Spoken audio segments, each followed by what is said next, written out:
What if everything we thought we knew about history was just the tip of the iceberg? Archaeology has a way of shaking the foundations of our understanding, revealing secrets buried for centuries that force us to rewrite the textbooks. Think about the Antikythera mechanism, a 2,000-year-old device so advanced it was dubbed the world's first computer, discovered in a shipwreck off the coast of Greece. This intricate bronze gadget, with its gears and dials predicting celestial events, shouldn't have existed in ancient times, and yet there it was. And that's just one example. Time and again, archaeologists have dug up artifacts so baffling, so seemingly out of place, that they challenge our very timeline of human innovation. Now, imagine standing at the edge of a dig site, brush in hand, when you uncover something that makes your breath catch. Maybe it's a sword forged from metal we still can't replicate today, or a map detailing lands no human could have known about at the time. These aren't just relics, they're mysteries whispering from the past, daring us to solve them. And that's what we're diving into today. 30 times archaeologists stumbled upon the impossible. From cities swallowed by jungles to objects that defy explanation, each discovery is a puzzle piece that doesn't quite fit the picture we've been taught. This journey isn't just about the past, it's about us. It's about that spine-tingling moment when the ground gives up a secret, and suddenly, history isn't as settled as we thought. Every shattered assumption, every "that can't be real" moment, pulls us deeper into the enigma of our own story. So buckle up, because by the end of this, you'll see the ancient world, and maybe even our own in a whole new light. The impossible is waiting. Let's uncover it together. The Antikythera mechanism wasn't just an oddity, it was a time capsule of genius, hidden beneath the waves for over 2,000 years. When sponge divers first stumbled upon it in the wreckage off the Greek island of Antikythera in 1901, they had no idea they'd found what would later be called the world's first analog computer. At first glance, it seemed like a lump of corroded bronze, but when researchers painstakingly cleaned and examined it, they uncovered a labyrinth of interlocking gears, dials, and inscriptions so precise, it could predict solar eclipses, track the cycles of the Olympic Games, and even chart the movements of planets. Here's what stunned scientists the most. Nothing this advanced should have existed in the 1st century BCE. The delicate craftsmanship of its gears rivaled the complexity of clocks from the 18th century machinery that wouldn't be reinvented for another millennium and a half. The mechanism didn't just tell time, it mapped the heavens with astonishing accuracy, blending astronomy, mathematics, and engineering in a way that rewrote our understanding of ancient Greek innovation. Imagine holding a device that could calculate celestial events decades in advance, built by hands that never knew the word technology as we do today. What's even more haunting, this wasn't some one-off experiment. The Antikythera mechanism hints at a lost tradition of scientific craftsmanship knowledge so advanced, it may have vanished with the civilization that created it. Scholars now suspect it was likely the work of a school of thinkers influenced by the legendary mathematician Archimedes. But here's the twist: no other device like it has ever been found. That leaves us with a tantalizing question: how much more did the ancient Greeks know? And what other marvels still lie buried, waiting to shatter our assumptions about the past? One thing's certain, every tiny gear in the Antikythera mechanism turns more than just dials. It turns our perception of history on its head. And this was just the beginning. Because, as we'll see, the deeper archaeologists dig, the more the past refuses to play by the rules we've written for it. If the Antikythera mechanism was a puzzle of gears and numbers, then the Voynich Manuscript is its shadowy counterpart, a book that refuses to reveal its secrets. Discovered in 1912 by a Polish book dealer named Wilfrid Voynich, this 200-page medieval tome is unlike anything else from the 15th century.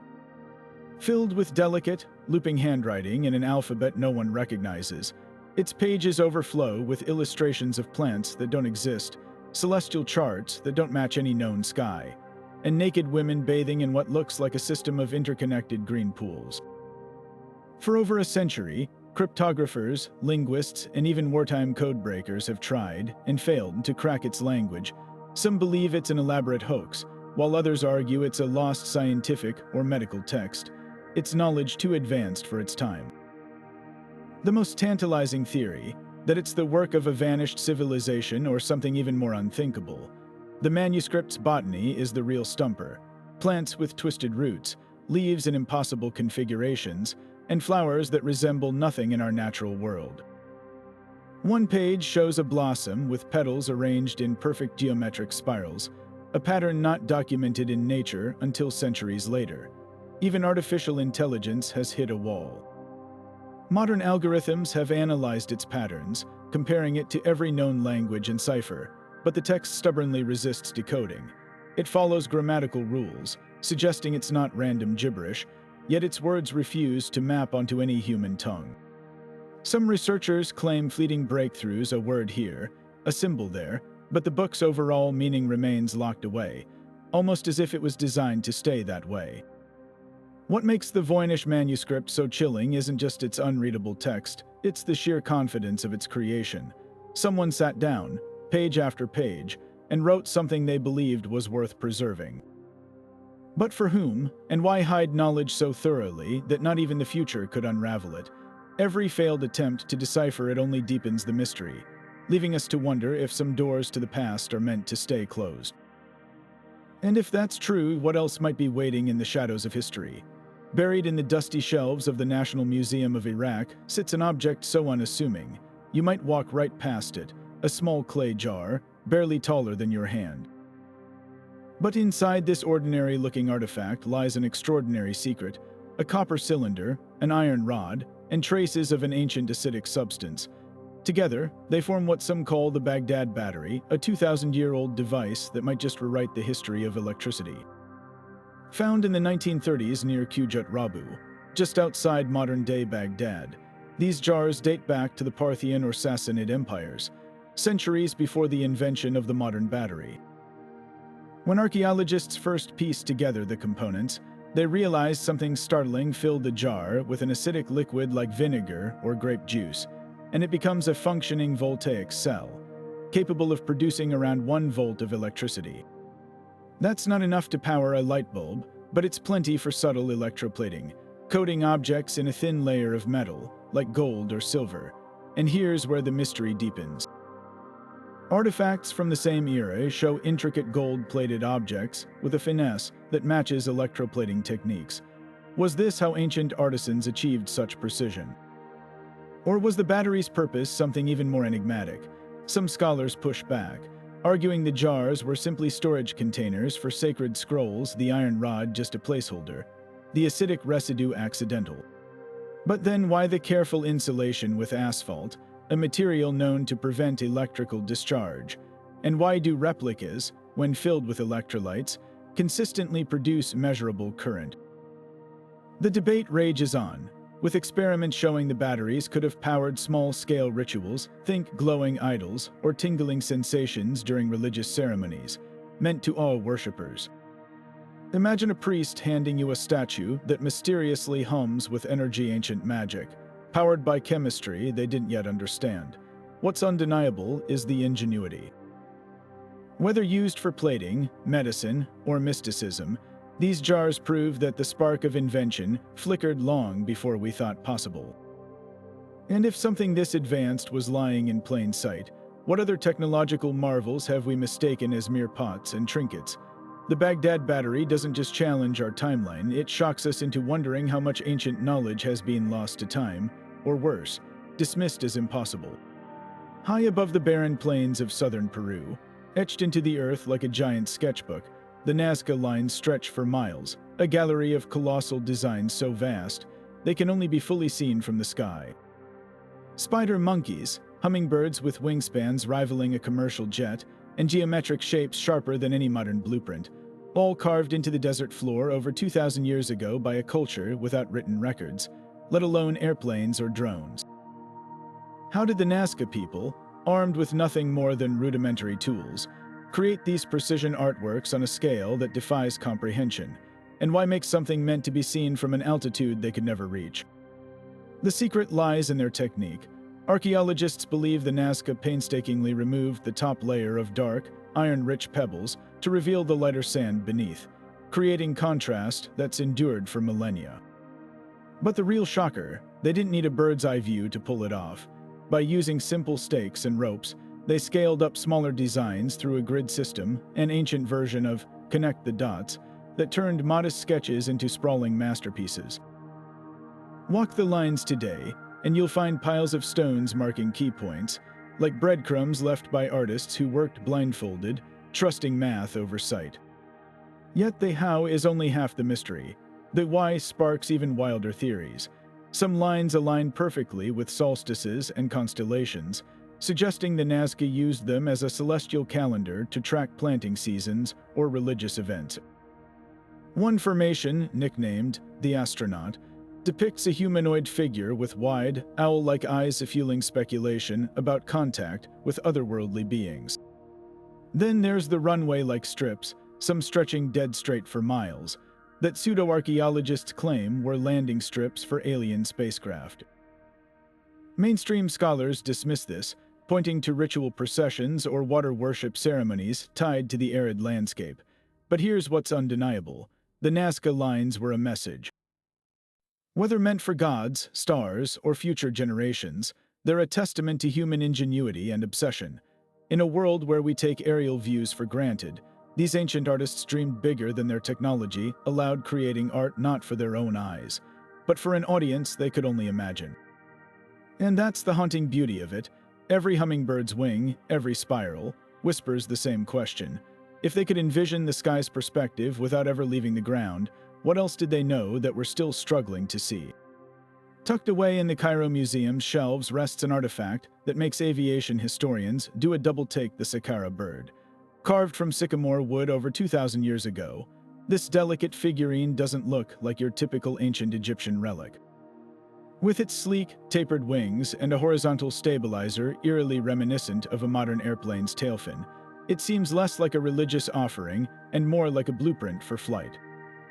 Discovered in 1898 near the Saqqara burial grounds, the bird was initially catalogued as just another ceremonial object until someone noticed its wings weren't shaped like any birds in nature. When engineers finally put replicas to the test in wind tunnels, the results were staggering. The Saqqara bird didn't just resemble an aircraft, it performed like one. Its aerodynamic profile generated lift, and minor adjustments to its tail allowed it to stabilize mid-glide. This wasn't a clumsy imitation of nature. It was a precision-crafted object that harnessed principles of flight millennia before the Wright brothers left the ground. So what was it really? A child's toy thrown by accident into a noble's tomb? A symbolic representation of Horus, the sky god? Or something far more radical, evidence that ancient Egyptians understood, at least in part, the mechanics of controlled flight? Skeptics point out the lack of propulsion: no engine, no feathers for flapping. But here's the twist. Egyptian art is full of symbolic shorthand. Could the bird be a simplified model of something more complex, like the ceremonial barges depicted with exaggerated features in temple carvings? There's even a fringe theory linking it to the legendary winged solar disk, described in obscure texts, a divine vessel said to carry pharaohs to the heavens. What's undeniable is the craftsmanship. Every curve on the Saqqara bird serves a functional purpose, as if its creator had witnessed flight firsthand. Whether ritual object or proto-engineering marvel, it forces us to reconsider the boundaries of ancient innovation. After all, if a wooden artifact from 2000 BCE could glide, what other secrets of the sky might have been lost to time? The Saqqara bird doesn't just defy categorization, it soars straight through our assumptions about the past, leaving us to wonder how close humanity came to the clouds long before we officially invented the sky. In 1513, a Turkish admiral named Piri Reis compiled a map so accurate and bizarre, it should have been impossible for his time. The parchment, now known as the Piri Reis map, depicts coastlines with eerie precision, not just the familiar shores of Europe and Africa, but the Americas and something even more shocking, Antarctica. Not as we know it today, buried under miles of ice, but as a landmass free of its frozen shell, with rivers, mountains, and contours that match modern seismic surveys of the continent beneath the glaciers. Here's the catch: Antarctica's coastline has been hidden under ice for at least 6,000 years. So how did a 16th century cartographer chart it with such staggering accuracy? Reis himself claimed he used ancient source maps, some dating back to the time of Alexander the Great, but those original documents have long since vanished. Some researchers believe the map points to an advanced, pre-glacial civilization with seafaring technology sophisticated enough to survey the entire planet. Others argue it's merely a lucky guess or an artistic flourish, though that doesn't explain why the map's latitude and longitude lines are mathematically precise, a feat Europeans wouldn't achieve for centuries. The most chilling detail: the map shows Antarctica connected to South America, a geographic reality only confirmed by modern plate tectonics. Either Rise had access to knowledge lost for millennia, or someone in the distant past knew far more about our world than we ever imagined. Meanwhile, halfway across the world in southeastern Turkey, another discovery was quietly dismantling history's timeline. Göbekli Tepe, a sprawling complex of massive stone pillars arranged in circles, was carved around 12,000 years ago, 7 millennia before Stonehenge, and 6,000 years before the invention of agriculture. That's right, this wasn't built by farmers with surplus time and resources. It was crafted by hunter-gatherers, people who supposedly lacked the organization or technology to erect monumental architecture. The pillars, some weighing over 16 tons, are adorned with intricate carvings of animals, scorpions, lions, and vultures, so detailed. They rival later Mesopotamian art. What makes Göbekli Tepe truly revolutionary is what it implies about human civilization. For decades, archaeologists believed complex societies emerged only after agriculture provided stable food supplies. But here's a temple that predates farming by thousands of years, suggesting ritual and communal effort might have driven innovation, not the other way around. The site was deliberately buried around 8000 BCE, as if its builders wanted to preserve it for future discovery, or hide it from something. Now, connect the dots: a map charting continents no one should have seen, and a temple built by people who supposedly shouldn't have had the means. Both point to the same spine-tingling possibility, that advanced knowledge or cultures existed long before our recorded history, only to vanish beneath ice, earth, or time itself. Whether it's the shadow of Atlantis, a forgotten global civilization, or simply gaps in our understanding, one thing's clear: the past is far stranger and far more sophisticated than we've been taught. And with each discovery, the line between myth and history blurs just a little more. In 1936, a couple hiking along Red Creek near London, Texas, stumbled upon a rock with a wooden handle jutting out, a discovery that would spark debates for decades. When they cracked it open, they found an iron hammerhead perfectly encased inside, its handle partially turned to coal. The kicker: the rock layer it was embedded in dated back 400 million years, a time when dinosaurs didn't even exist yet, let alone humans capable of forging metal tools.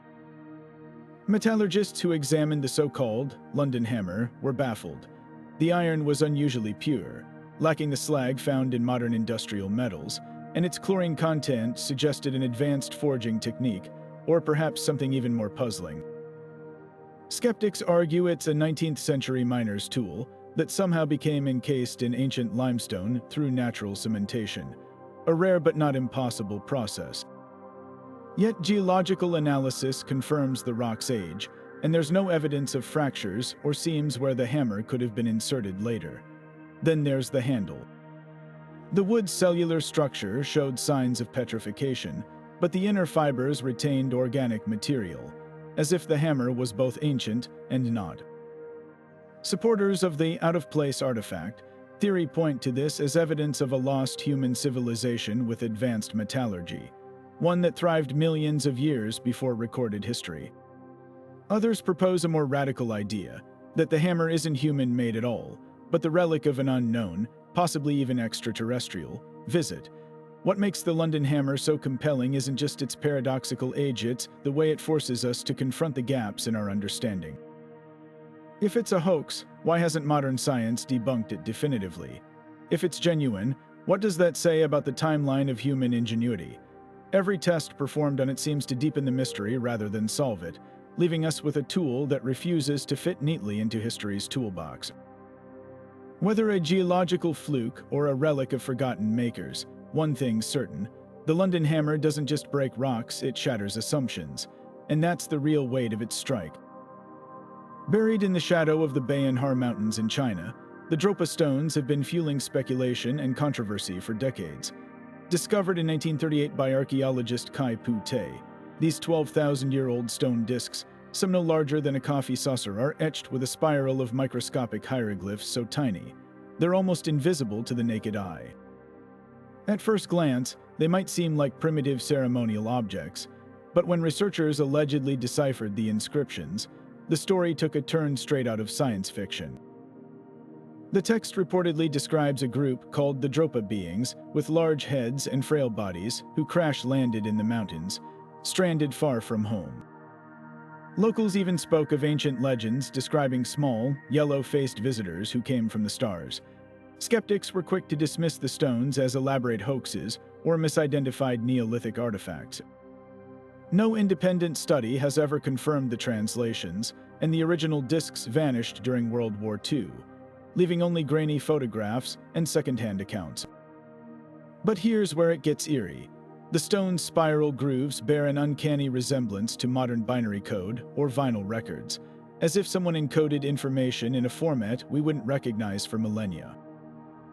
Some scientists even took the analogy further, suggesting the discs could have acted as vibrational or acoustic storage devices, an ancient version of a hard drive. Then there's the physical evidence. A handful of surviving stones were allegedly tested in the 1960s, revealing strange metallic properties and high cobalt content, unlike any local rock. More puzzling, reports of unusually elongated skeletons found near the cave where the discs were discovered, though these two have been lost to time. Whether fact or folklore, the Dropa stones force us to confront an uncomfortable question. If even a fraction of the legend is true, how many other ancient myths might be fractured records of real, inexplicable events? What lingers isn't just the mystery of the discs themselves, it's the pattern. Across cultures and continents, from the Dogon people's celestial knowledge to the Vimanas described in Sanskrit texts, humanity's oldest stories pulse with tales of sky visitors and lost technologies.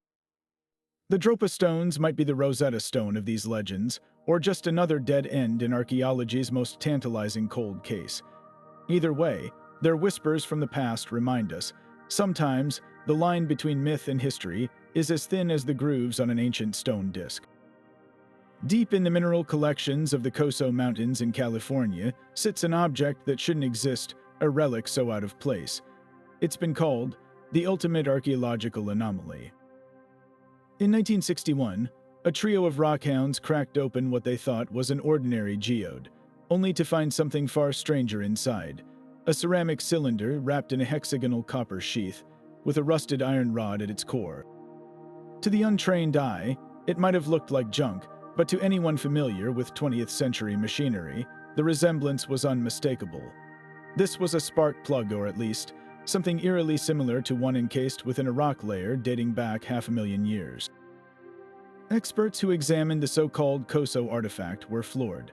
The outer layer of the geode had naturally formed over millennia, but inside was a manufactured object with precise, machined components. X-rays revealed a spring-like mechanism and a central conductor, resembling parts from early 1900s-era champion spark plugs. So how did a piece of early automotive technology end up sealed inside a mineral formation that predates modern humans by hundreds of thousands of years? Skeptics have scrambled for explanations. Some suggest the geode wasn't a geode at all, but a concretion, a harder, faster-forming mineral deposit that could have encased a lost miner's tool in mere decades. Others point to the plug's design, which matches 1920s-era models, as proof it's just a mundane artifact misstated by overzealous collectors.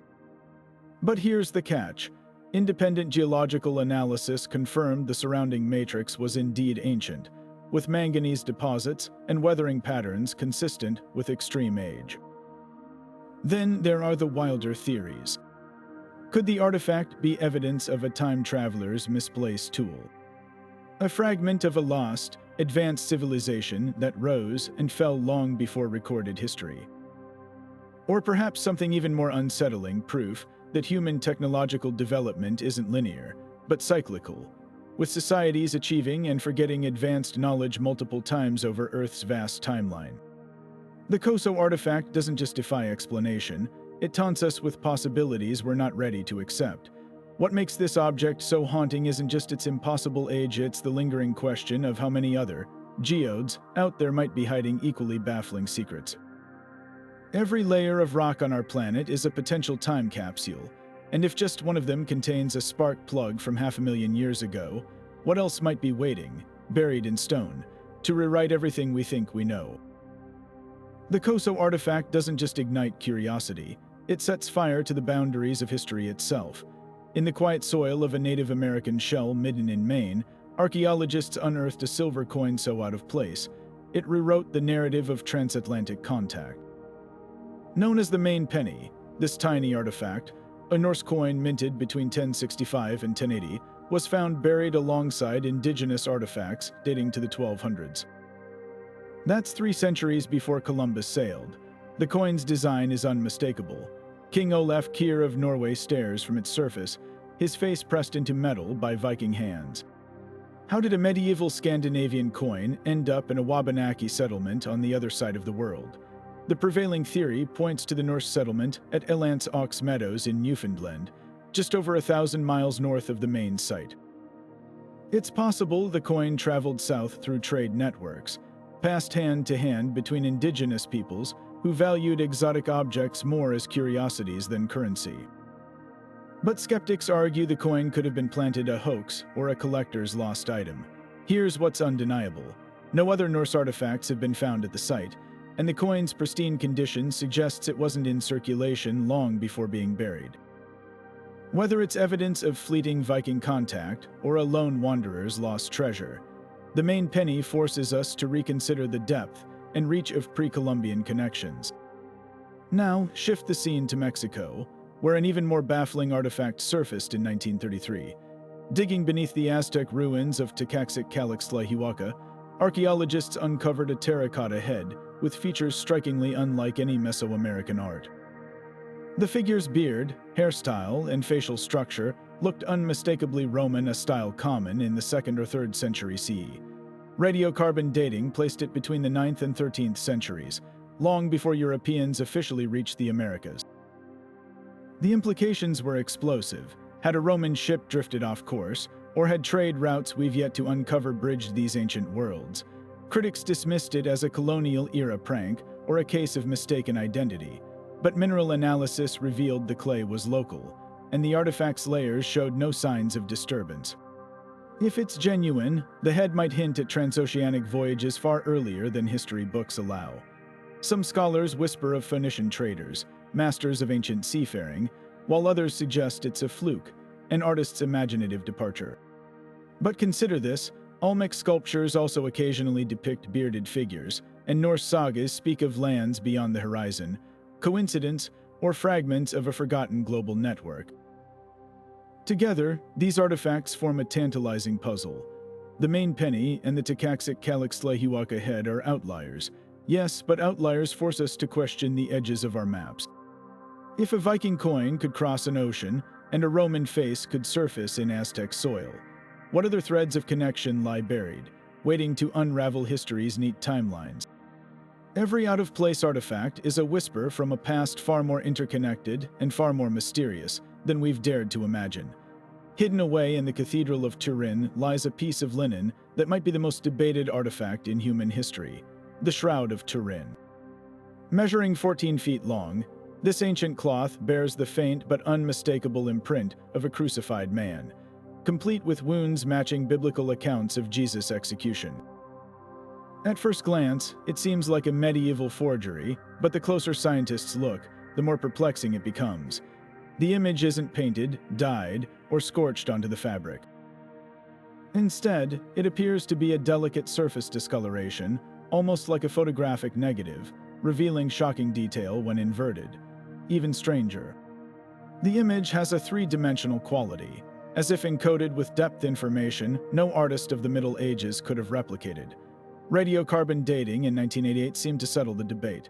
3 independent labs concluded the shroud originated between 1260 and 1390, squarely in the era of religious relic forgeries.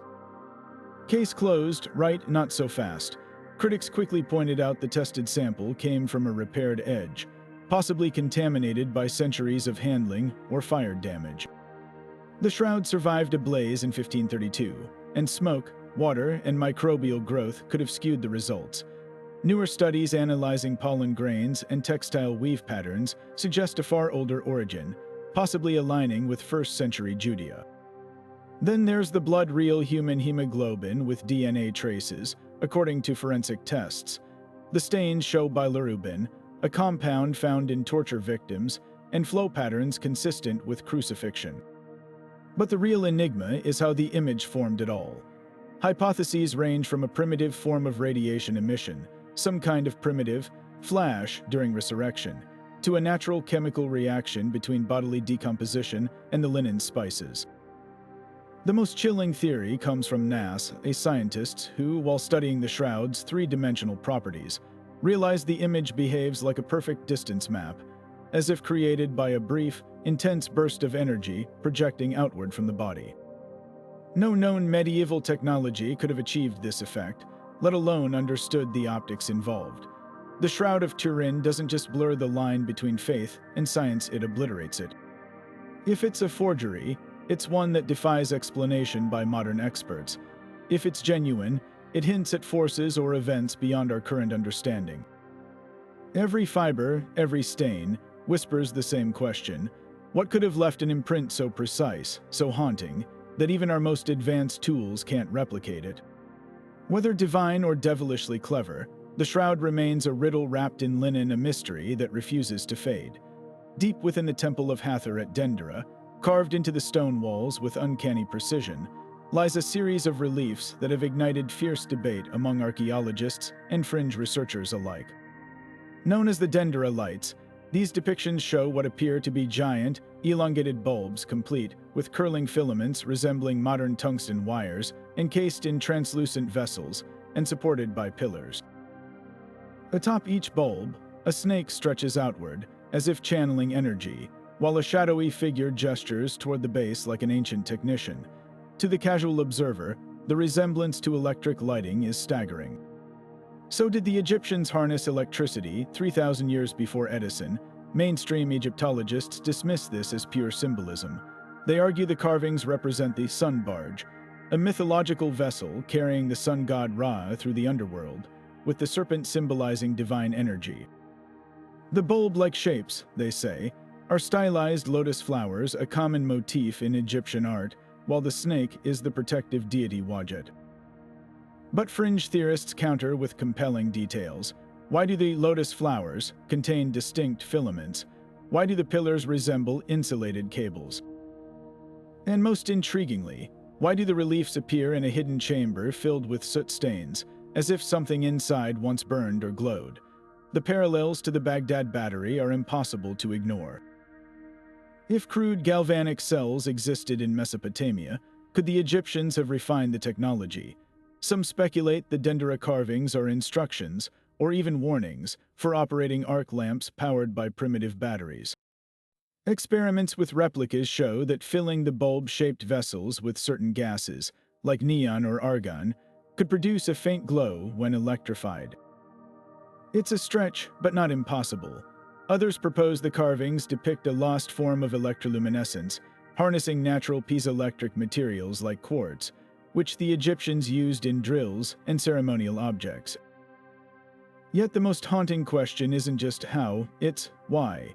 If the ancients had such technology, why no widespread evidence? Perhaps it was reserved for temples, a sacred secret of the priesthood.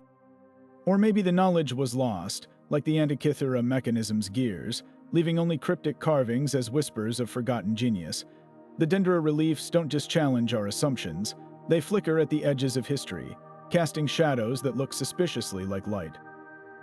Whether divine metaphor or blueprints for the impossible, they force us to wonder, how much of the past's brilliance have we mistaken for myth?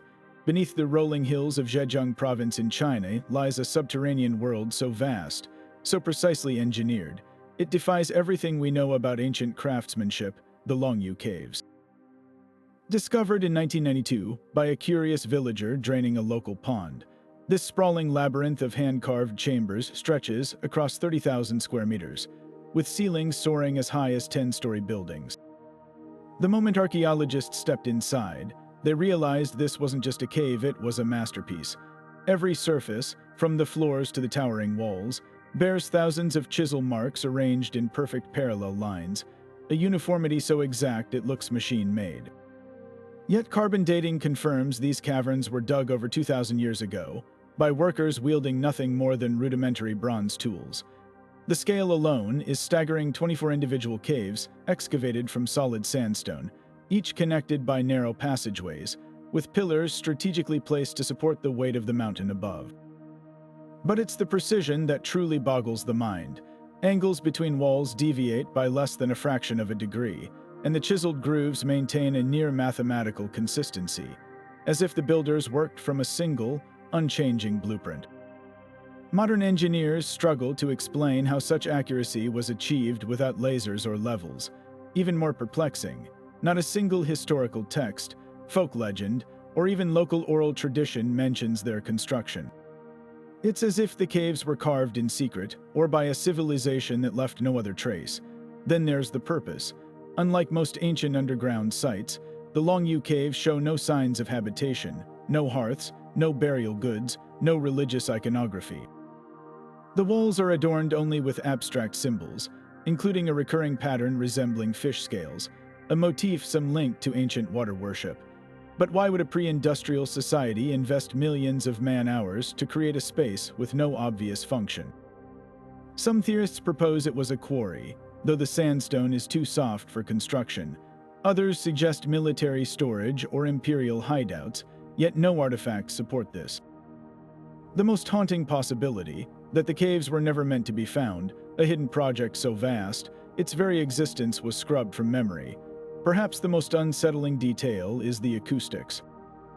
Stand in the center of certain chambers, and your voice resonates unnaturally, amplifying whispers into echoes that seem to linger just a second too long.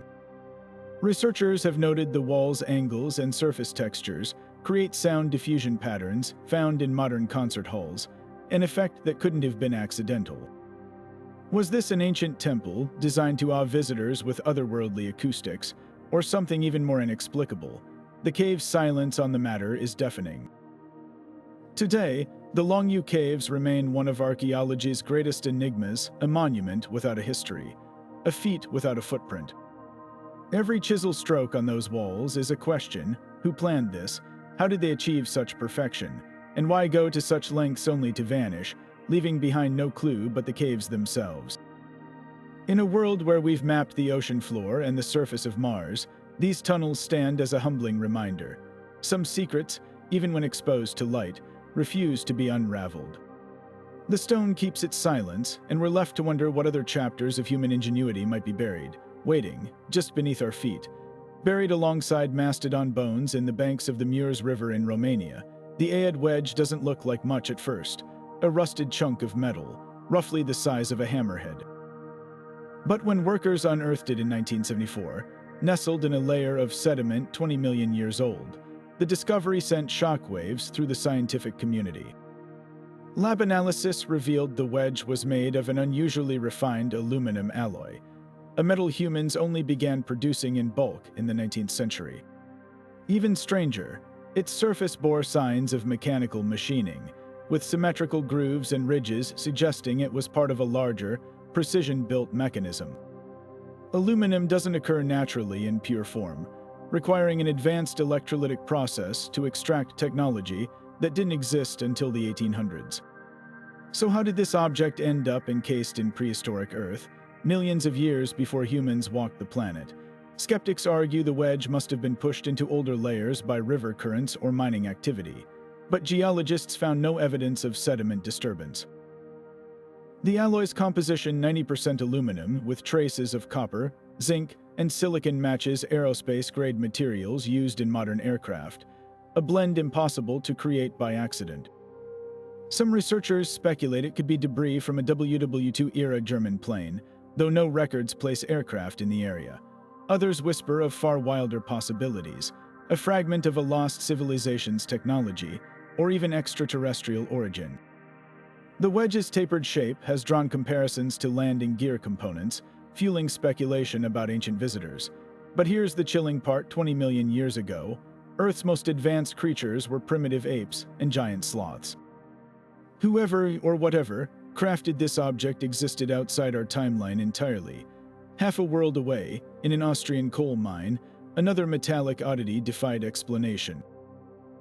In 1885, miners splitting open a lump of tertiary-era coal dated to roughly 60 million years old found the Wolf's Egg iron cube embedded inside. This perfectly shaped, inch-wide block of nearly pure iron bore clear signs of artificial craftsmanship, with symmetrical grooves and a depression on one face. Initial tests ruled out meteoritic origin. The metal lacked nickel, a telltale sign of space rocks, and its sharp edges contradicted natural formation. 19th century scientists were baffled. Some dismissed it as a hoax, suggesting it was a discarded industrial artifact, but the coal seems unbroken layers, and the cube's age made contamination impossible. Modern metallurgists note the cube's composition resembles wrought iron, a material humans didn't smelt until the Middle Ages. Its surface patterns suggest it was cast in a mold, a technique requiring furnaces capable of reaching over 2,000 degrees Fahrenheit, a feat no known civilization achieved until millennia later. Could these objects be remnants of a pre-human industrial society, one that rose and fell in Earth's deep past, or evidence of visitors who left behind tools we're only now stumbling upon? Ancient texts like the Hindu Vedas describe advanced flying machines called vimanas, while Plato wrote of Atlantis's metallurgical wonders. Were these myths born from encounters with forgotten technologies? The Aeod wedge and Wolf's Egg cube don't just challenge history, they shatter it. Both objects imply a level of technological sophistication that shouldn't exist in their respective eras, forcing us to reconsider the linear narrative of human progress. Maybe innovation isn't a straight line, but a cycle of rise and ruin, with each civilization leaving behind only fragments for the next to puzzle over. Or perhaps these artifacts are cosmic breadcrumbs, hinting at forces beyond our current understanding. One thing's certain: the deeper we dig, the more the past refuses to obey the rules we've written for it. And if two small pieces of metal can append everything, what else might be waiting beneath our feet, ready to rewrite the story of who we are? In the summer of 2011, a team of Swedish treasure hunters scanning the Baltic Sea floor with sonar made a discovery that would ignite global speculation. Their equipment picked up a massive, disc-shaped object resting 60 meters below the surface, an anomaly stretching 60 meters across, with smooth, curved edges that looked anything but natural. Dubbed the Baltic Sea Anomaly, this structure appeared to rise nearly 4 meters from the seabed, its surface marked by strange, geometric formations resembling staircases and passageways. But the real shock came when their instruments detected something even more baffling: unusually strong electromagnetic interference near the object, causing their equipment to malfunction whenever they passed directly overhead. Initial theories ranged from the mundane to the extraterrestrial. Some geologists suggested it might be a glacial deposit, left behind by retreating ice sheets during the last ice age. Yet the anomaly's near-perfect circular shape and its raised, dome-like center defied typical glacial behavior. Others proposed it could be a sunken World War II anti-submarine device, though no historical records place such technology in the area. Then came the most tantalizing clue. Samples retrieved from the site revealed traces of metals like iron and manganese, but in combinations and concentrations rarely found in nature. One diver even reported a surface covered in soot-like material, as if something had burned upon impact. The most striking feature, however, was the mysterious corridor leading to a darker, rounded opening at the anomaly's base, a detail that fueled comparisons to science fiction spacecraft. When researchers sent remote-operated vehicles to investigate, the footage revealed unnervingly smooth walls with 90-degree angles, features that looked eerily manufactured. Skeptics countered that underwater currents and sediment buildup can sometimes create deceptively artificial shapes, but even they struggled to explain the object's uncanny symmetry or the persistent electromagnetic distortions. Could this be the remains of an ancient, advanced civilization's technology, lost beneath the waves, or perhaps something even more unsettling, a visitor from beyond our world, lying in wait on the ocean floor. The Baltic Sea Anomaly refuses to surrender its secrets, standing as one of the most perplexing underwater discoveries of our time. Every scan, every dive, leaves us with more questions than answers, a silent enigma lurking in the dark. And until someone uncovers the truth, it will remain a haunting reminder of how little we truly know about the depths both of our oceans and of history itself. Deep in the jungles of Costa Rica, nestled along riverbeds and half buried in the earth, lie hundreds of stone spheres so perfectly round, they seem sculpted by divine hands. Known as the stone spheres of Dickwys, these mysterious artifacts range in size from a few centimeters to over 2 meters in diameter, with the largest weighing an astonishing 16 tons. Carved from granodiorite, a rock so hard modern masons would struggle to shape it without power tools, each sphere is polished to a near-flawless finish, some achieving a precision where measurements show less than a 2 mm deviation from perfect roundness. The mystery deepens when you consider their creators, the Dickwys people, a pre-Columbian culture that vanished long before European contact. They had no metal tools, no wheels, no written language, yet somehow, they produced these geometric masterpieces. Archaeologists believe the Dickwys shaped the spheres by pecking away at boulders with other, harder stones, then polishing them with sand and water over generations. But the sheer consistency of their proportions suggests something more, a sophisticated understanding of balance and symmetry, perhaps even a standardized system of measurement. Why devote such effort to crafting objects with no obvious practical use? Some researchers argue the spheres served an astronomical purpose. Clusters of them have been found aligned in patterns that mirror constellations or solstice points, hinting at a celestial calendar carved in stone. Others propose they were status symbols, markers of sacred spaces, or even territorial boundaries for rival clans. Local legends tell of the spheres as relics from the people of the star, gifted with knowledge from the cosmos. But the most haunting detail: many were moved from their original locations during 20th century agriculture and construction, scattering their ancient context to the winds. A few spheres bear faint carving spirals, triangles, even what might be star maps, yet most remain eerily blank, their silence amplifying the enigma. Were they meant to be read in ways we've forgotten, or are they the remnants of a lost language of stone, a code we're only beginning to glimpse? Unlike the pyramids or Stonehenge, these spheres don't tower over the landscape, they humble it, their perfection a quiet challenge to our assumptions about the past. Every curve whispers the same unsettling question: how much precision, how much knowledge, can a civilization hide in something as simple as a stone? In the dusty foothills of Peru's Icar region, a collection of stones has ignited one of archaeology's most heated debates. Known as the Ica stones, these andesite rocks are etched with scenes so bizarre, they seem ripped from a science fiction novel: humans battling dinosaurs, surgeons performing cesarean sections with scalpels, and astronomers peering through telescopes at celestial bodies. The sheer audacity of these carvings, over 50,000, have surfaced since the 1960s, forces us to confront an impossible question. Did an ancient civilization coexist with creatures extinct for 65 million years? Or is this the most elaborate hoax in history? The story begins with a local farmer named Basilio Ashuya, who claimed to have discovered the stones in a network of caves. But skepticism erupted when he later admitted to carving some himself, using dental tools, and aging the surfaces with cow dung. Critics pounced, dismissing the entire collection as modern forgeries.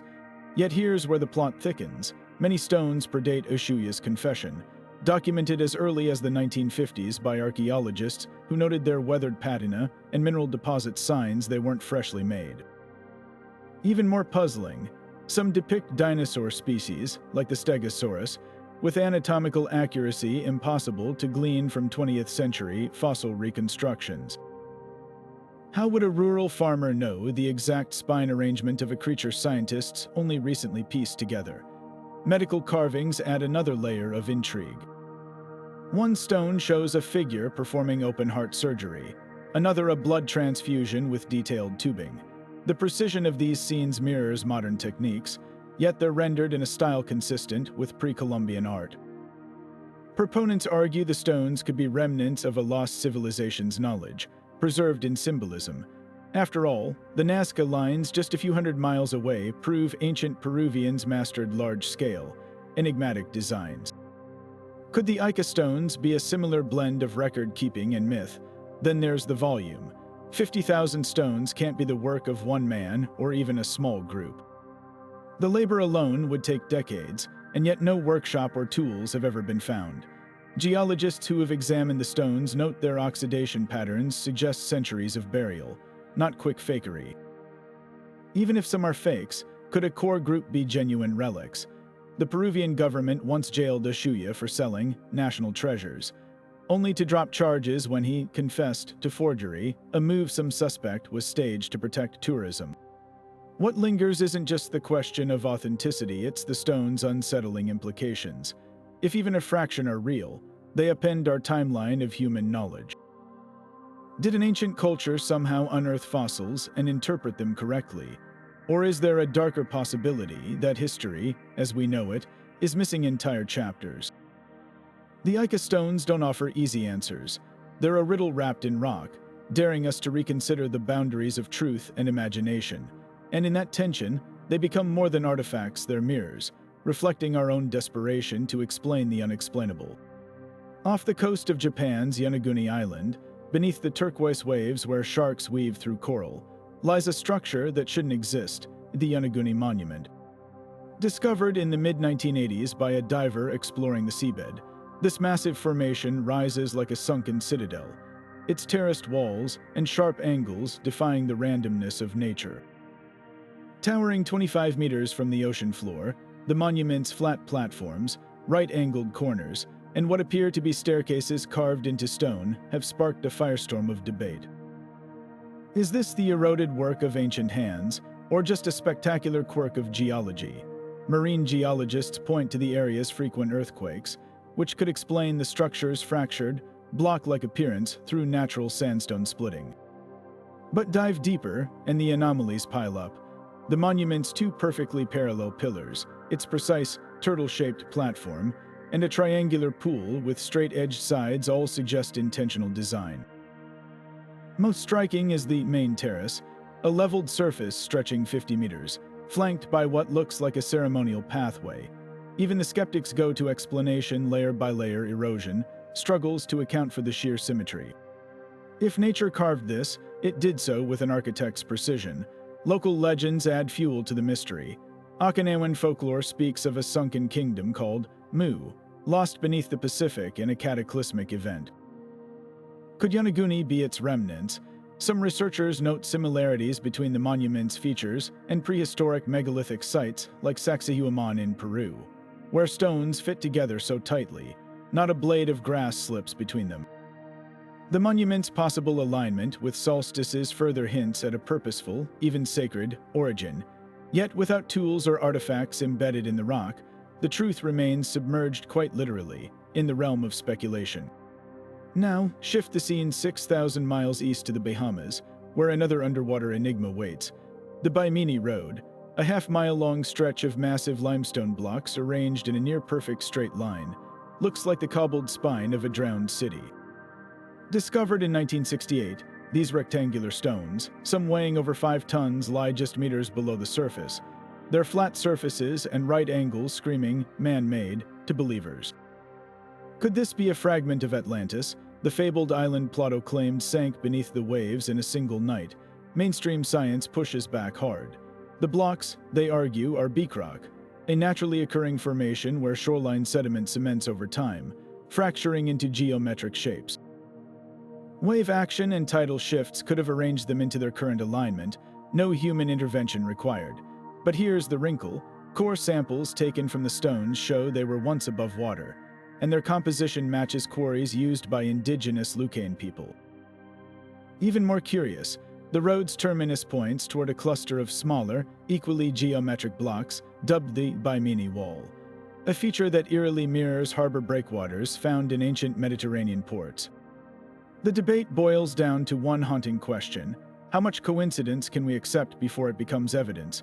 Both Yonaguni and Bimini exist in regions ripe for legend, places where sea levels rose dramatically at the end of the last ice age, swallowing coastlines that may have hosted early civilizations. If even a fraction of these structures are artificial, they hint at a prehistory far more complex than textbooks allow.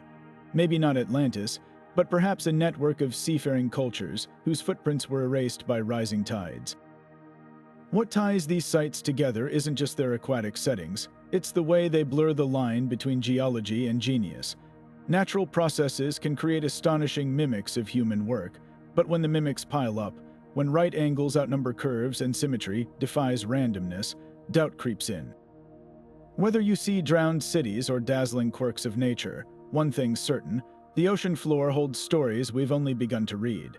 And until we drain the seas or invent time travel, these watery riddles will keep us guessing, their secrets swirling just beyond reach.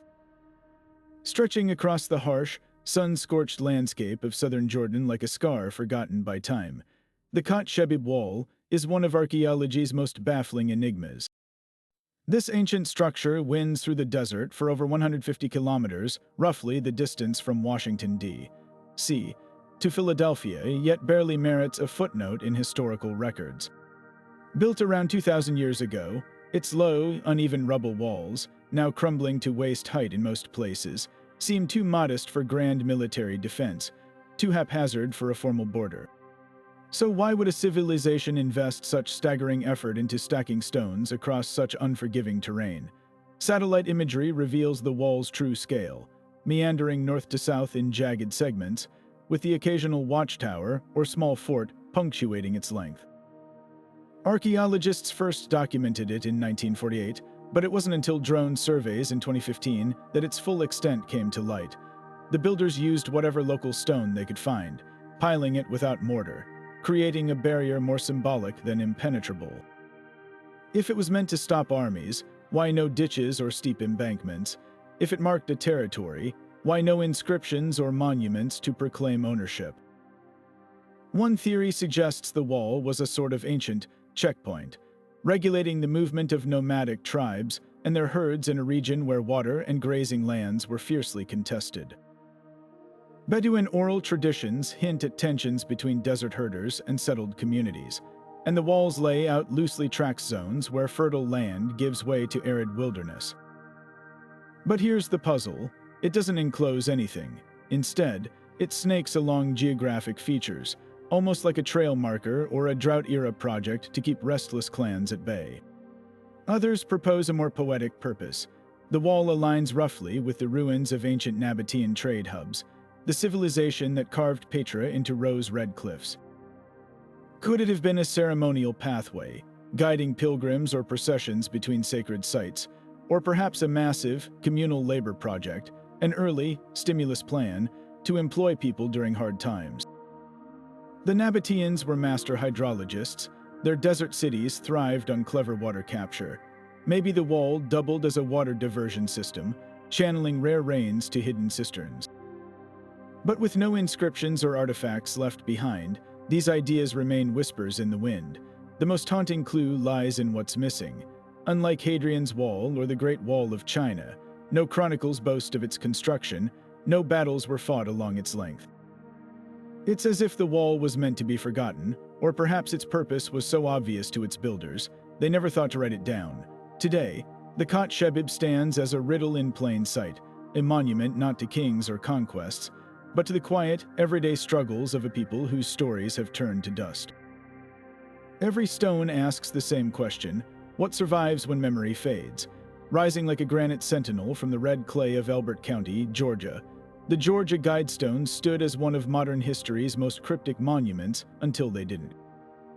Erected in 1980 under the direction of a mysterious benefactor known only by the pseudonym R.C.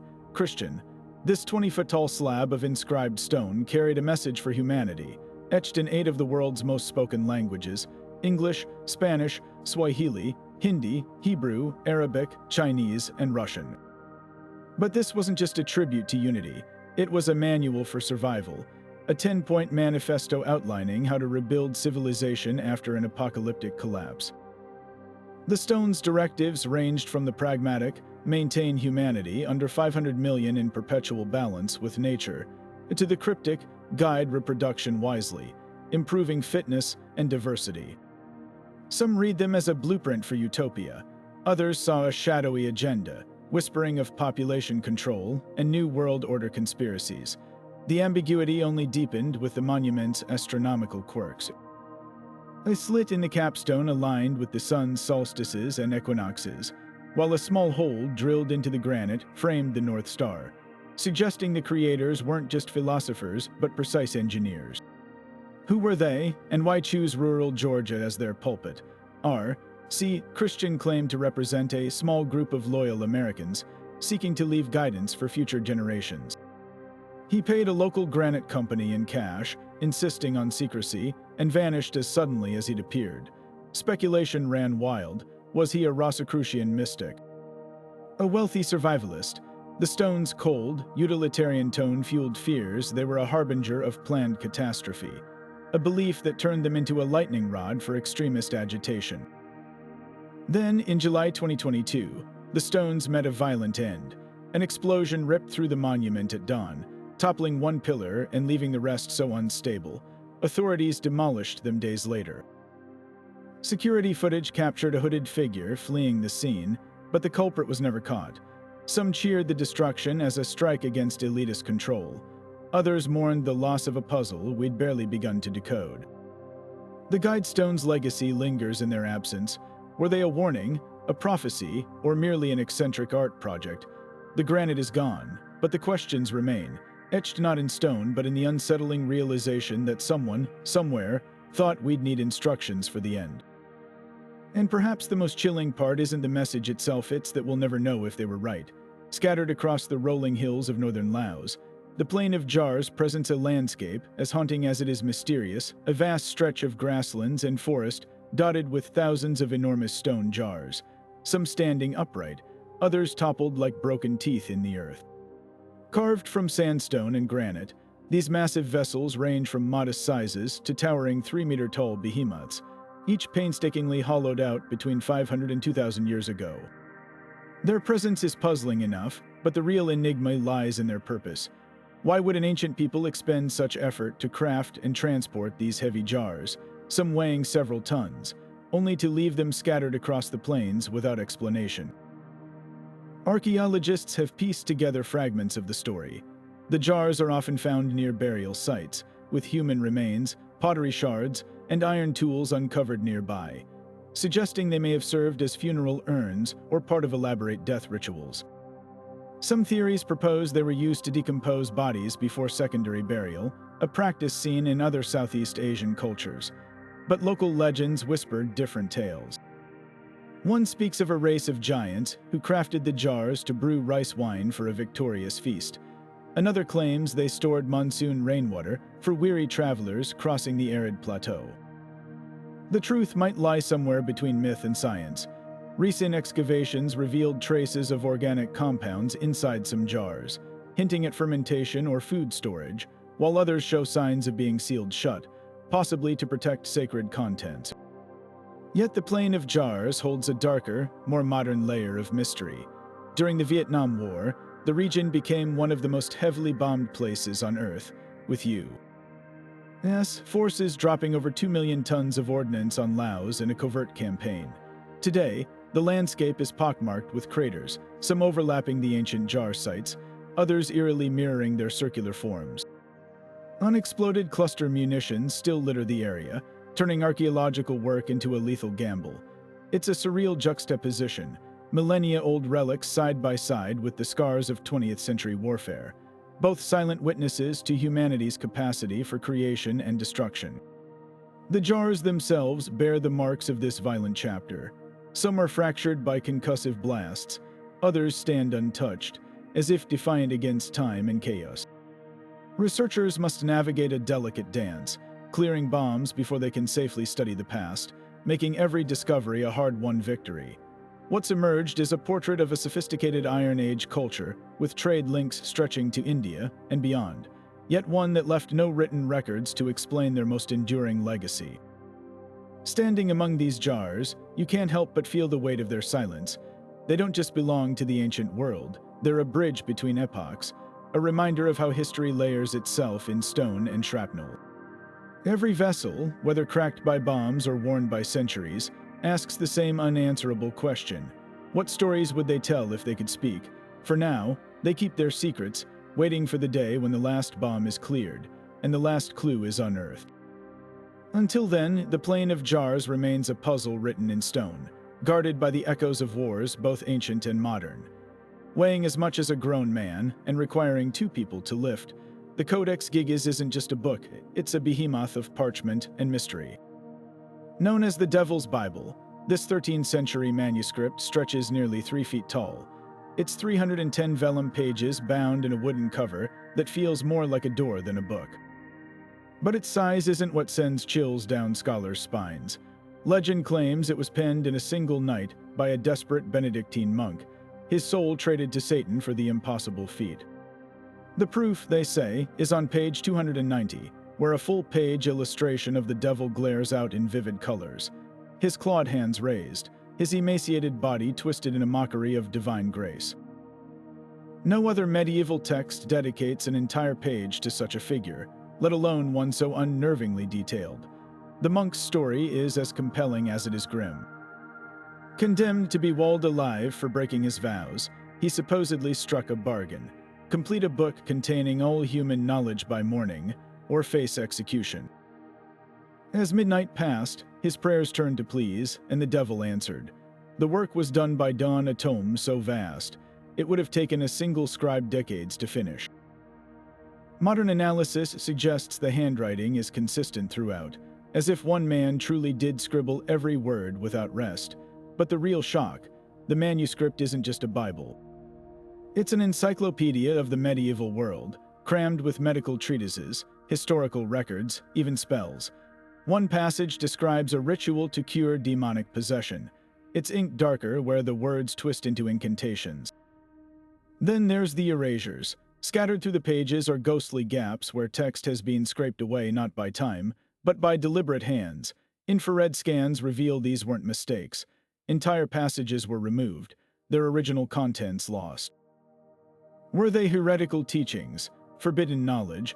The most chilling blank space sits beside the devil's portrait, where a prayer to Saint Michael might once have balanced the darkness. Did someone try to cleanse the book, or did they hide something we weren't meant to see? Today, the Codex Gigas sits under guard in Sweden's National Library, its pages rarely turned. Carbon dating confirms its age, but no science can explain the dread it inspires. Visitors report sudden chills near the devil's page, and librarians whisper of odd malfunctions when it's displayed. Whether cursed or merely misunderstood, the book's true power lies in its questions. Why create something this monumental? What price was really paid? And why, after 8 centuries, does its devil still feel like the only one smiling, as if he knows a secret we've yet to uncover? The Codex Gigas doesn't just hold knowledge, it guards a riddle written in ink and fear, and some riddles are better left unread. Buried in the dust of Mesopotamia, the Ubaid lizardmen stand as one of archaeology's most unsettling puzzles. These 7,000-year-old statues, unearthed from the ruins of the Ubaid culture in modern-day Iraq, depict humanoid figures with elongated heads, slanted almond eyes, and unmistakably reptilian features, some even cradling what appear to be infants with the same eerie traits. Their postures are just as uncanny, shoulders unnaturally slumped, arms folded in a way that suggests either ritual or something other. To modern eyes, they look like visitors from another world, but to the people who crafted them, they may have been deities, ancestors, or something far more mysterious. The Ubaid culture predates Sumerian civilization by centuries, yet their artistry hints at a sophistication that defies their era. The lizardmen statues aren't crude carvings, they're detailed, deliberate, with textures that mimic scales and postures that echo later depictions of Mesopotamian gods. Some archaeologists argue they represent shamanistic transformation, symbolizing the blurring of human and animal realms in spiritual practices. After all, serpent deities like Ningish Zida appear in later Sumerian texts as guardians of the underworld. Could the Ubaid figures be early prototypes of these myths? Then there's the more provocative theory. Ancient astronaut enthusiasts point to the statue's inhuman features as evidence of extraterrestrial contact. The elongated skulls, they note, mirror gray alien descriptions, while the postures resemble beings in a state of suspended animation. Even mainstream researchers admit the resemblance is striking, though they caution against conflating symbolism with literal representation. But here's the twist: Ubaid graves have yielded real skulls with deliberate cranial deformation, proving the culture practiced head shaping to mimic these forms. Were they emulating gods they'd seen, or was this an artistic language lost to time? The statue's context deepens the mystery. Found near temples and domestic sites, they weren't hidden relics but part of daily life. One particularly haunting figure, now in the British Museum, holds a baby against its chest, an intimate scene that clashes with its alien visage. Was this a protective deity? A depiction of hybrid lineage, or just imaginative craftsmanship? The Ubaid left no written records, so we're left to decipher their intent through silence and stone. What lingers isn't just the question of what these figures represent, it's their eerie familiarity. Across cultures and continents, from the feathered serpent Quetzalcoatl to the dragon kings of China, reptilian beings slither through our oldest myths. The Ubaid lizardmen might be the earliest physical evidence of this shared symbolic thread, a whisper from a time when the line between human, animal, and divine was fluid. Or perhaps they're proof of something else entirely, a truth buried so deep, even 7 millennia haven't eroded its strangeness. Every chisel mark on those statues is a riddle, and the answers, if they exist, are written in a language we've yet to decode. In 2013, a team of scientists made a claim so bold. It sent shockwaves through the scientific community. Tiny, fossilized algae embedded inside a meteorite that had crashed near the village of Polonnaruwa in Sri Lanka. According to researchers led by astrobiologist Chandra Wickramasinghe, these microscopic structures weren't just random mineral formations. They bore an uncanny resemblance to diatoms, a type of algae found on Earth. The implications were staggering. If verified, this would be the first concrete evidence of life hitching a ride through space, a phenomenon known as panspermia, the idea that life can spread across the cosmos via asteroids, comets, and cosmic dust. Mainstream scientists responded with immediate skepticism. Critics pointed out that meteorites often fracture upon atmospheric entry, allowing Earth-based contaminants to seep inside. The Polonnaruwa meteorite had been collected from rice paddies shortly after impact, raising doubts about whether the algae fossils were truly extraterrestrial or simply terrestrial organisms that infiltrated the rock after landing. Even the shape of the alleged fossils, while resembling diatoms, wasn't conclusive. Mineral formations can mimic biological structures, a phenomenon called pseudofossils, and without distinct cellular or chemical signatures unique to life, the case remained far from settled. Yet the debate didn't end there. Wickramasinghe, a longtime proponent of panspermia, argued that some of the fossilized structures displayed intricate, layered patterns inconsistent with inorganic processes. Independent analyses revealed traces of nitrogen, a key element in organic molecules, in concentrations higher than typical meteorite composition. If these were earthly contaminants, how did they penetrate so deeply into the rock's interior without leaving signs of surface weathering? The Polonnaruwa meteorite forces us to confront a provocative possibility, that life might not be exclusive to Earth. The universe is vast, and the building blocks of life, amino acids, sugars, even water, have been found sprinkled across asteroids and interstellar clouds. If microorganisms can survive the harsh conditions of space, shielded within cosmic debris, then life could be far more widespread than we ever imagined. Even if this particular meteorite isn't definitive proof, it nudges open a door to a universe teeming with potential. Imagine for a moment that panspermia is real.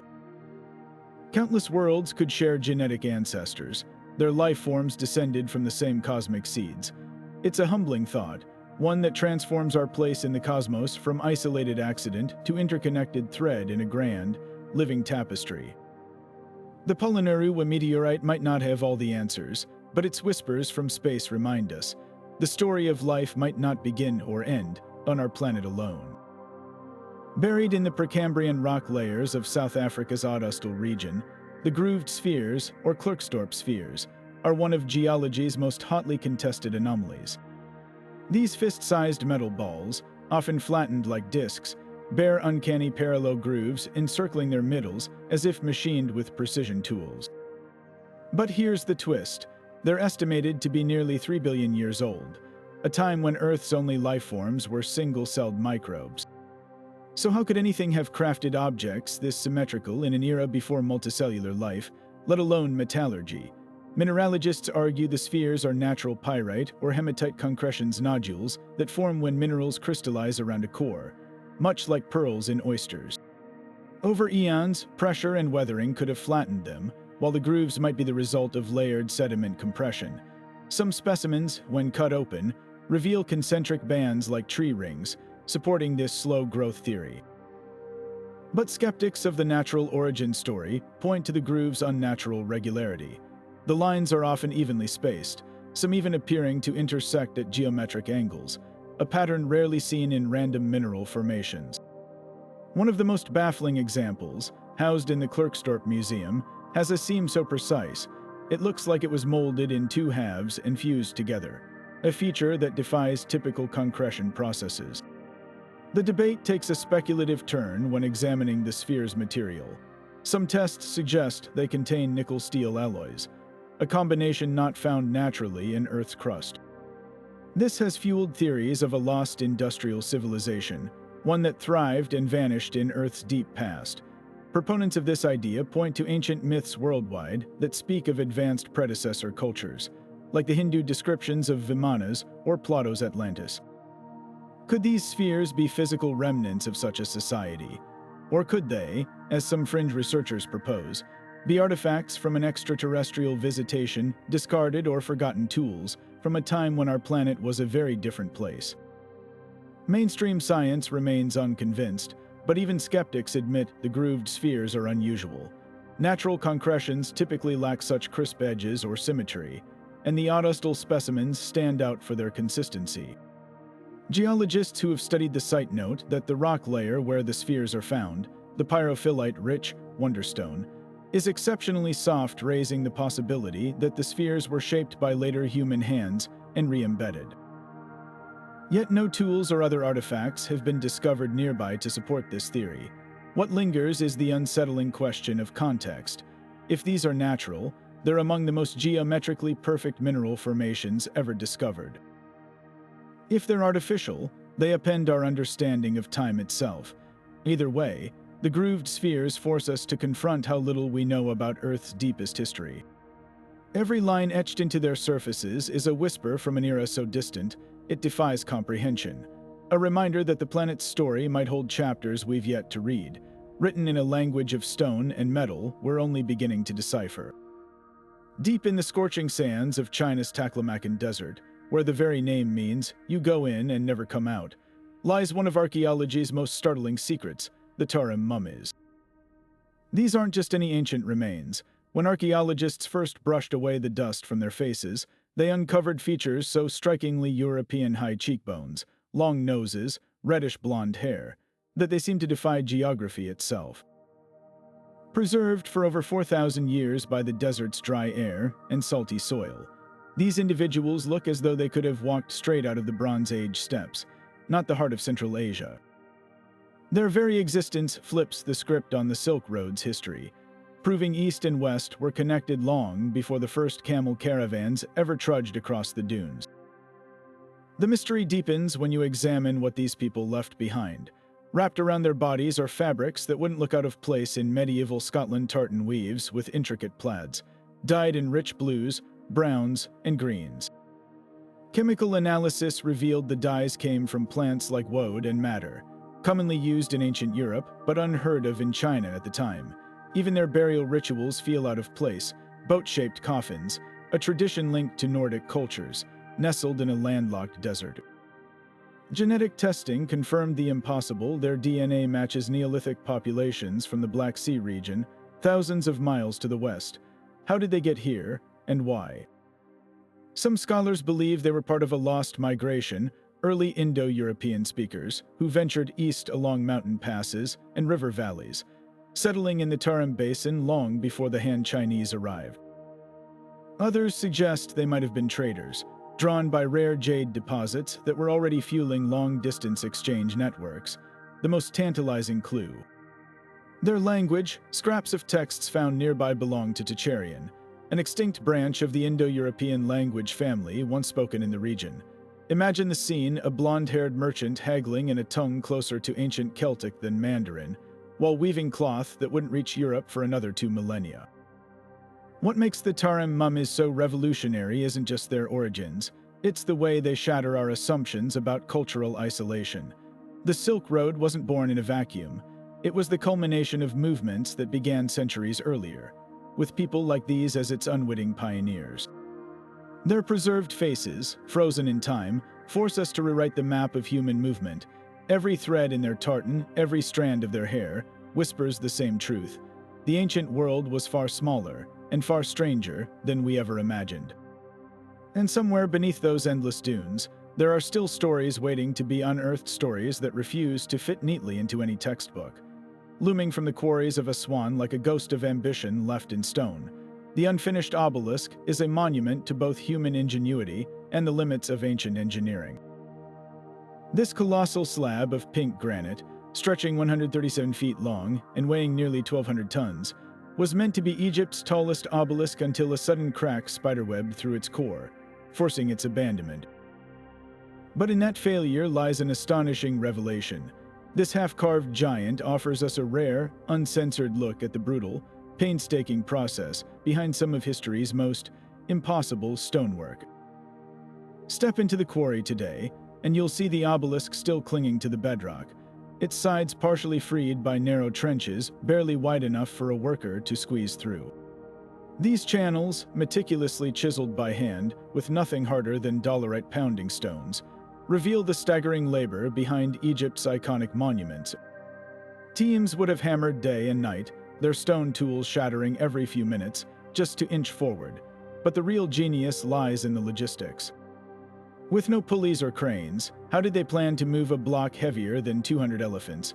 Archaeologists point to the slicked mud ramps and wooden sledges found nearby, systems that turned brute force into controlled motion. Even so, one misstep, a rope snapping, a ramp collapsing, could mean catastrophe. The unfinished obelisk also betrays its maker's secrets. Faint chisel marks along its sides trace the precise order of operations. First, the trenches, then, the delicate undercutting to separate it from the earth. Finally, the polishing that would have made its surface gleam like sunlight on water. But the most haunting detail: workers left behind not just tools, but their mistakes. A misplaced strike near the base shows where enthusiasm outpaced precision, leaving a gouge that might have doomed the project even without the fatal crack. It's a humbling reminder that these flawless ancient engineers were human working without blueprints, learning through trial and error. What truly staggers the imagination isn't just the obelisk scale, but the ambition behind it. Had it been raised, it would have towered over even Cleopatra's Needles, a declaration of pharaonic power carved in stone. Yet its abandonment speaks volumes too. In that single fracture, we see the razor's edge between triumph and ruin that defined ancient megaprojects. For every pyramid or pylon that still stands, countless others likely collapsed, sank, or shattered, ghosts of effort erased by time. The unfinished obelisk is their ambassador, a monument not to glory, but to the sweat and risk behind every impossible feat. And in its raw, uncarved state, it whispers a truth we often forget. The past's greatest wonders weren't conjured by magic or aliens, but by hands that dared to fail, then tried again. From the Antikythera mechanism's celestial gears to the Baltic Sea's submerged anomaly, these 30 discoveries don't just fill museums. They rip holes in the fabric of history as we know it. Each artifact, each inexplicable ruin, is a crack in the grand narrative of human progress, whispering that our timeline might be less a straight line and more a tangled web of forgotten brilliance.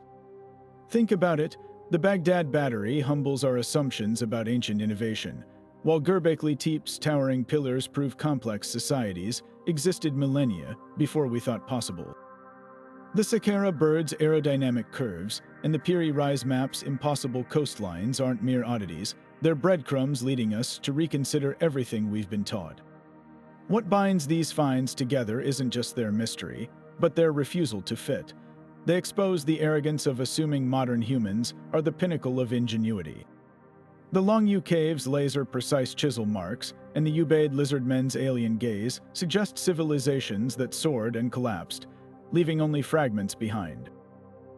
Even nature seems to conspire against our tidy timelines. How else could a 400-million-year-old hammer or 60-million-year-old iron cube exist?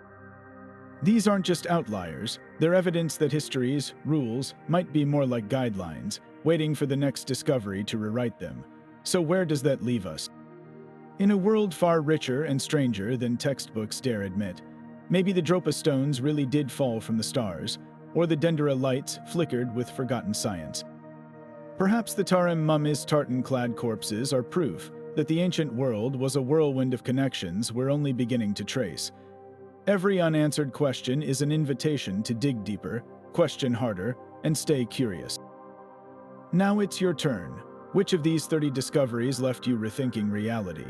Was it the Shroud of Turin's haunting imprint, or the Plain of Jar's silent sentinels? Drop your pick in the comments and let's keep the conversation alive. And if you're hungry for more mysteries that defy explanation, hit subscribe, because history's greatest secrets are still waiting to be uncovered, and the next mind-blowing reveal could be just one click away. The past isn't finished with us yet. Are you ready for what comes next?